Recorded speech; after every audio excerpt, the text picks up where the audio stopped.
அந்த மாதிரி ஒரு கடல் தமிழகம். வந்தாரை வாழ வைக்கும். ஆனா வந்தவரெல்லாம் வாகை சூட வேண்டும் என்று நினைத்து விடக்கூடாது.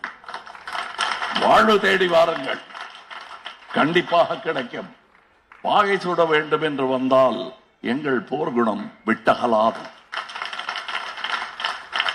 நின்று காப்போம் தமிழகத்தை.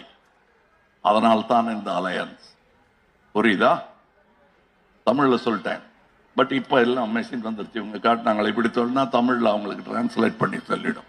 இனிமே தமிழ் லெட்டர்லாம் அனுப்ப வேண்டியது. எந்த மொழியில சும்மா 0101 அனுப்பிச்சா அது தமிழ்ல சொல்லும், இந்தியில சொல்லும், எல்லாத்துலயும் சொல்லும். நம்ம இப்பவே தமிழ்லயே அனுப்ப ஆரம்பிச்சிடலாம் இனிமே எல்லாத்தையும். ஏன்னா அவங்க டிரான்ஸ்லேட்டர்ஸ் இருக்கு, புரிஞ்சுக்கிட்டோம். இனிமே இந்தியா ஒருவரை ஒருவர் புரிந்து கொள்வதற்கு இவ்வளவு கஷ்டப்பட வேண்டியதில்லை. இது நல்லவர்கள் சேர்ந்த இடம், வல்லவர்கள் சேர்ந்த இடம். அதில் நானும் வந்து இணைந்தேன் என்பது எனக்கு பெருமை, மிக பெருமை. அதே பெருமையுடன் மக்கள் நீதி மையத்தின் தொண்டர்களும் செயலாற்ற வேண்டும். நான் தான் வேற மேடையில் சொல்லிட்டேன், இந்த மேடை வாழ்த்தும் மேடை, வையக்கூடாது யாரையும்.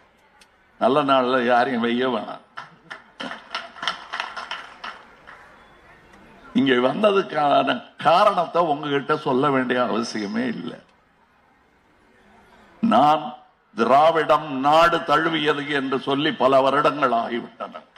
அதற்கான அகழ்வாராய்ச்சி ஆதாரங்கள் தான் இப்பொழுது கிடைத்துக் கொண்டிருக்கின்றன. திராவிடம் நாடு தழுவியது என்று நான் சொன்னேன். அதை திருத்திக் கொள்ள வேண்டிய சமயம் அது பாஸ்ட். இப்ப நான் சொல்றது திராவிடம் நாடு தழுவும். வணக்கம்.